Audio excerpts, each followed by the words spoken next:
Ladies and gentlemen, what we are witnessing right now is a $1.5 trillion global bank run that is happening around the world. Unlike the mainstream media, the central banks and all the analysts on Wall Street are saying that the banking crisis is over, well, I've got the proof, facts and data to show you that that is far from the case. So everyone, you definitely need to wake up and pay attention to what's happening in the banking system right now, because we could be on the cusp of another financial crisis. So everyone, without further ado, let's get straight into the news, the facts and the data. Well, look at this everyone. Again, this is not clickbait. It is happening right now. It is time to wake up and pay attention.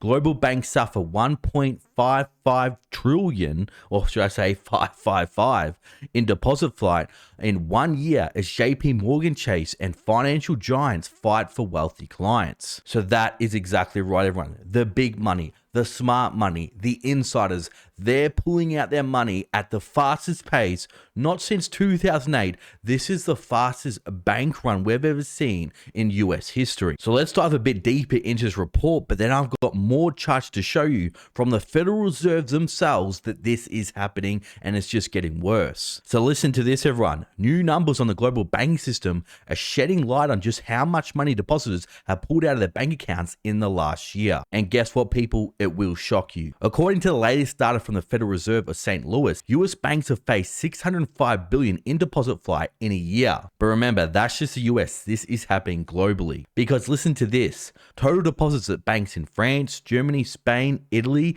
and Nordic regions dropped by about $950 billion in 12 months, according to data compiled by S&P Global Market Intelligence, bringing the grand total across the aforementioned countries to $1.55 trillion in deposit flight. So everyone, are you starting to get the picture here? A lot of the big money, the smart money, the wealthy money, they know what's coming. There's obviously something very, very big coming because of how much debt is in the financial system, because how indebted countries are right now, because the huge losses these central banks are facing. They know a huge crisis is just around the corner. It's just a matter of time. So as new customers pull their money out of banks in search of high returns, wealthy clients are now doing the most damage to the bottom line of American banking giants. And exactly what banks are those? Well, that's JP Morgan Chase, Wells Fargo, Bank of America, and Citi all reported deposit outflows in their wealth management divisions in the second quarter of this year. But guess what, people? I've got more proof and facts to show you. It's not just the big banks. This is happening with small banks as well. It is happening on all scales. Because listen to this report, everyone. Small US banks suffer biggest deposit outflows since the SVB crisis, and money market inflows soar. So we can see with this chart here, total bank deposits on a seasonally adjusted basis plunged by $70 billion last week to its lowest since May. So this is very, very worrying, because while $70 billion isn't much for the big boys, $70 billion from these small banks, we're going to see more bank failures. Now look at this next chart here. We can see large bank deposits are at their lowest since April 2021, and small bank deposits are at their lowest since July. But that's not all, everyone. Look at these two charts from the Federal Reserve proving that this crisis is just getting worse. So look at this, everyone. We can see this deposits from all commercial banks.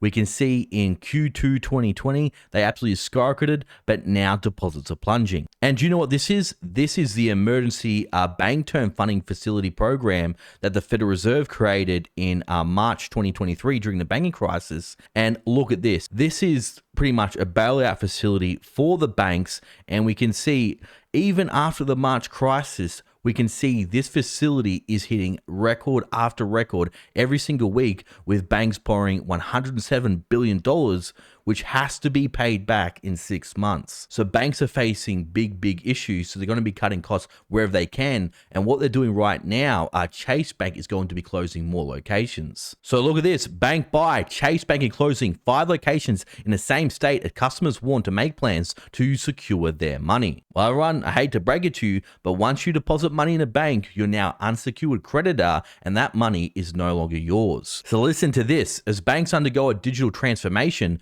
3 JP Morgan Chase bank branches in one state have prepared to close their doors forever. So I recently did another report this week that shows not only is Chase Bank closing a lot of stores, we're seeing this with Wells Fargo. Pretty much all banks are closing stores. We're seeing thousands close every single year. And I think by 2025, it's going to be very, very difficult to go into a bank. So JP Morgan Chase filed paperwork to shutter 3 branches in Washington state in the coming months. These closures come as the banking industry grapples with a pivotal moment, raising questions about the future of brick and mortar banking in an era dominated by online transactions and mobile apps. But what exactly happens once these online transactions no longer work? This is starting to happen more and more frequent. I'm having a lot more outages with my bank. What happens if all of a sudden, there was an attack on the grid? We're seeing geopolitical tensions rising right now. This is something that could definitely happen. We still do need brick and mortar stores. We still do need cash in case of emergency. But of course, they don't want that at all. They want it to go fully digital. So when we do see a huge bank run in the hundreds of trillions, well, you won't be able to access your money. JP Morgan, the arm of the bank conglomerate tasked with asset and wealth management, investment banking, and corporate banking, is set to shutter its own locations. And like I warned about earlier, JP Morgan is not alone. 4 other major banks are set to shutter a location in Washington in the next few months. Bank of America, Wells Fargo, US Bank, all filed paperwork to shutter locations in the state. So everyone, this is absolutely massive. Do not believe the mainstream media. Do not believe these analysts on Wall Street. Do not believe the bankers. Your money is not safe in the bank. We're on the cusp of a huge financial crisis. We're going to see mass bank failures happening very, very soon. Yes, this is very slow to pay out, but we do see the warning signs all around. And if interest rates keep going up, if these bonds on these banks' balance sheet, these mortgage-backed securities and these commercial mortgage-backed securities keep on falling in value, and people keep on trying to take their money out, especially the wealthy, while we're simply going to see more banks go under. But everyone, what do you think about all of this? Let me know down below. Now, for my loyal viewers and subscribers still watching, you're awesome. Thanks for watching. I'll see you all in the next video.